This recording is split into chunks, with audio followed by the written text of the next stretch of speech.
G'day everyone, Lucas here from Worthy. Here we are at Maria's garden and I'm inside the Indooroopilly Montessori Children's House.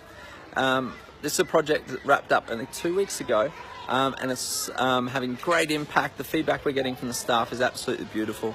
The changes list is long. I'm actually going to do an interview on site with Carmel, the director here, and we're going to go through and she's going to give you a real insight into what's changed and the benefits and the differences they've seen in the children.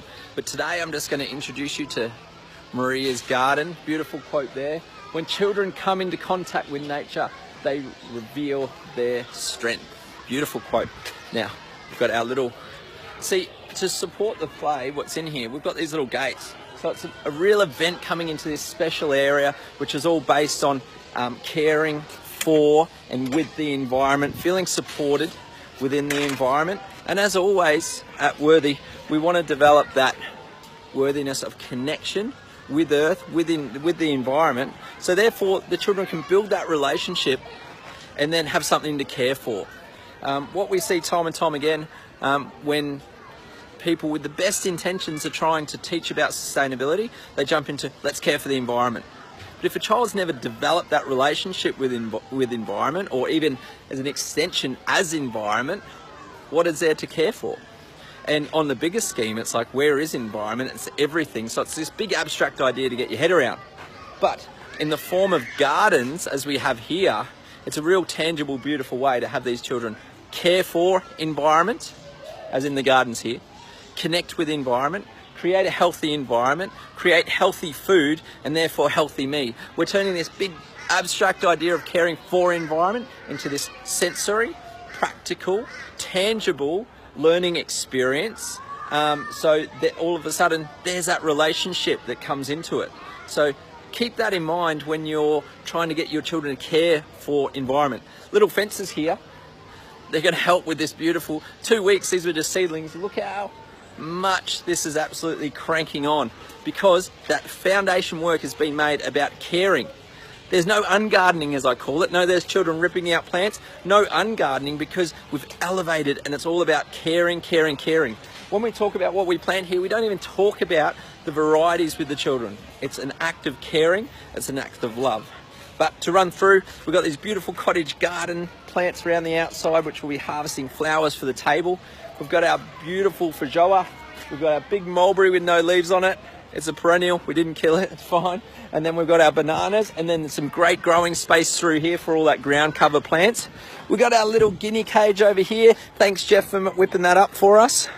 And then it's this beautiful social space. So the children are coming out here to eat their lunch during the day as well, which is just so cool. And we've got our shop front up there because it just extends a learning opportunity into... we have in the technical sense, when we're teaching numeracy, in opening the shop, selling this produce. Not only that, we're putting it at the forefront to show parents, look what we're capable of, look what we care about. Then therefore that learning can readily go home.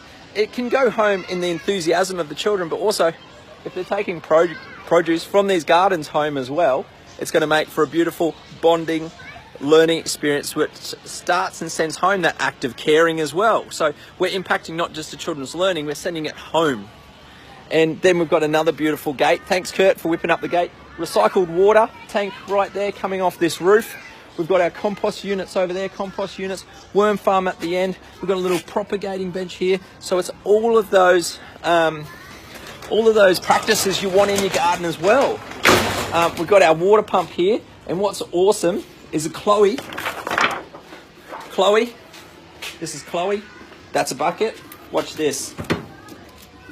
This is an electric compost unit, and look at that for compost.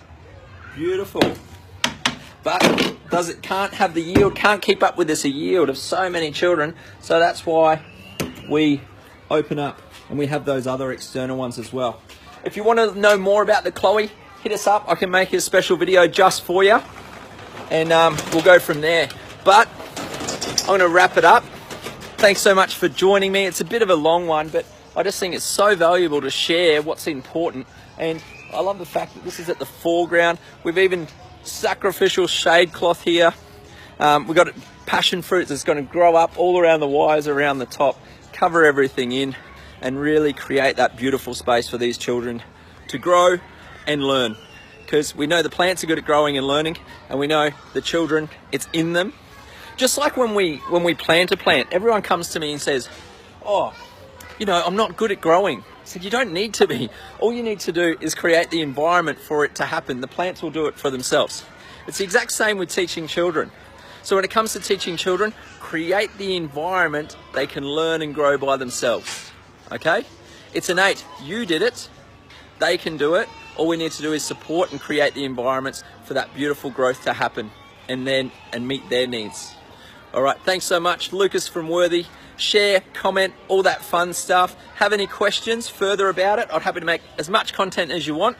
So please do whatever you want, really. But most importantly, take action. Thanks so much. Chat soon.